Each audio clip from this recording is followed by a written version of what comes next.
कक्षा 8 पाठ 2 हिंदी साहित्य पृष्ठ संख्या 14 से। बेल्लौर से रात के 1 डिब्बे 1 बजे गाड़ी छूटती थी। खा पीकर सभी स्टेशन पर जा बैठे। जिस समय गाड़ी आई चारों ओर भगदड़ सी मच गई।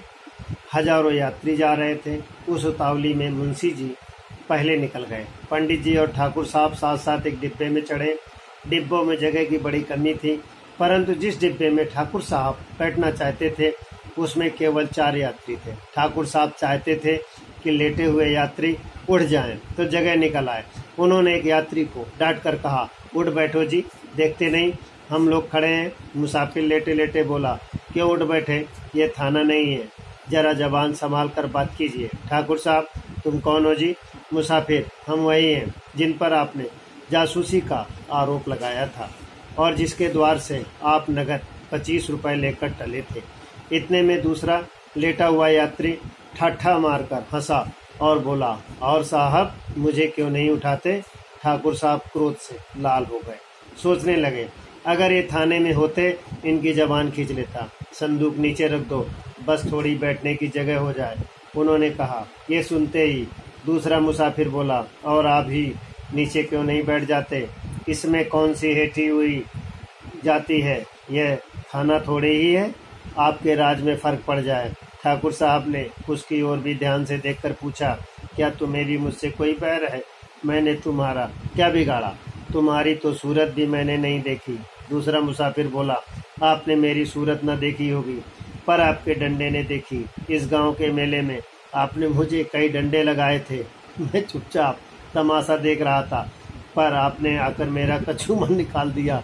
मैं चुप रह गया, परंतु घाव दिल पर लगा हुआ है। यह कहकर उसने पांव और फैला दिए। पंडित जी अब तक चुपचाप खड़े थे, डरते थे कि कहीं मारपीट न हो जाए। अवसर पाकर ठाकुर साहब को समझाया। ज्यों ही तीसरा स्टेशन आया, ठाकुर साहब ने बाल बच्चों को वहां से निकालकर दूसरे डिब्बे में बैठाया। उन दोनों दुष्टों ने उनका असबाब उठाकर जमीन पर फेंक दिया। जब ठाकुर साहब गाड़ी से उतरने लगे, उन्होंने ऐसा धक्का दिया, बेचारे प्लेटफार्म पर गिर पड़े। उधर मुंशी बैजनाथ की ओर और भी बुरी दशा थी। सारी रात जागते हुए गुजारी, जरा पैर फैलाने तक की जगह न थी। उनकी तबीयत खराब हो गई। एक बार उल्टी हुई और पेट में मरोड़ होने लगी। बेचारे बड़ी मुश्किल में पड़ गए। चाहते थे किसी भांति लेट जाएं, पर वहां से पैर हिलाने की भी जगह न मिलती। लखनऊ तक उन्होंने किसी तरह सहन किया। आगे चलकर विवश हो गए। एक स्टेशन पर उतर पड़े, प्लेटफार्म पर लेट गए। पत्नी भी घबराई, बच्चों को लेकर उतर पड़ी। असबाब उतारा, परंतु जल्दी जल्दी में ट्रंक उतारना भूल गई। गाड़ी चल दी। दरोगा जी ने अपने मित्र को इस दशा में देखा तो वे भी उतर पड़े। मुंशी जी की दशा बिगड़ गई। ज्वर, पेट में दर्द, नसों में तनाव, कै और दस्त। स्टेशन मास्टर ने यह हाल देखा तो समझे कि हैजा हो गया। हुक्म दिया, रोगी को अभी बाहर ले जाओ। विवश होकर ये लोग मुंशी जी को एक पेड़ के नीचे उठा ले गए। उनकी पत्नी रोने लगी।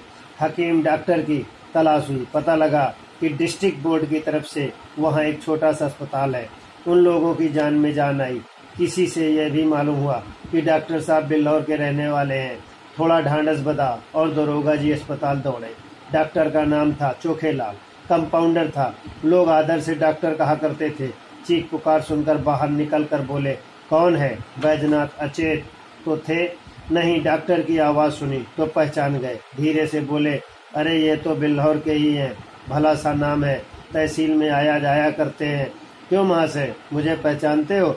चोखेलाल जी ने कहा, जी हाँ, खूब पहचानता हूँ। मेरा घर बेल्लौर में है, वहाँ मेरी थोड़ी सी जमीन है। साल में 2 बार उनकी देखभाल को जाना पड़ता है। जब तहसील में लगान भरने जाता हूँ, मुंशी जी डांट कर अपना हक वसूल कर लेते हैं। न दूं तो शाम तक खड़ा रहना पड़े। अच्छा, मेरी फीस 10 रुपए निकालिए, दवा लीजिए, अपनी राह नापिए। दरोगा जी विवश हो गए। बैजनाथ की स्त्री से रुपए मांगे, तब उसे अपने बक्से की याद आई। छाती पीट ली। दरोगा जी के पास भी अधिक रुपए नहीं थे। किसी तरह 10 रुपए निकालकर चोखेलाल को दिए। उन्होंने दवा ली। दिन भर कुछ फायदा न हुआ। रात को दशा संभली। दूसरे दिन फिर दवा की आवश्यकता हुई। मुंशियाइन का एक गहना जो 20 रुपए से कम का न था, बाजार में बेचा गया। तब काम चला। तब तक मुंशी जी भी चंगे हुए। रात को गाड़ी में बैठे। अयोध्या पहुंचकर ठहरने के स्थान की खोज की। पंडों के घर जगह नहीं थी। घर में आदमी भरे हुए थे। सारी बस्ती छान मारी पर कहीं ठिकाना न मिला। अंत में यह निश्चय हुआ कि किसी पेड़ के नीचे डेरा जमाना चाहिए, किंतु उस पेड़ के नीचे जाते वही यात्री पड़े मिलते। खुले मैदान में रेत पर पड़े रहने के सिवा कोई उपाय न था। एक स्वच्छ स्थान देखकर बिस्तर बिछाए और लेटे। इतने में बादल घिर आए। बूंदें गिरने लगी, बिजली चमकने लगी, गरज से कान के पर्दे फटने लगे, बच्चे रोने लगे, स्त्रियों के कलेजे कांप रहे थे। अब यहाँ ठहरना दुस्सह सा था।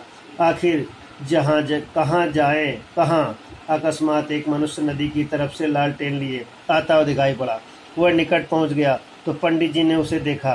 सूरत कुछ पहचानी सी मालूम हुई, किंतु यह विचार न आया कि कहाँ देखा है। पास जाकर बोले, क्यों भाई साहब, यहाँ यात्रियों के ठहरने के लिए जगह मिलेगी? वह मनुष्य का एक पंडित जी की ओर ध्यान से देखकर बोला, आप पंडित चंदर तो नहीं हैं? अब प्रश्न कुछ इस प्रकार से है। ठाकुर साहब ने डॉक्टर यात्री से क्या कहा? मुसाफिर ने क्या कहा? दूसरा मुसाफिर क्या बोला? पंडित जी के डिब्बों में क्या स्थिति थी? उन्होंने किसको समझाया?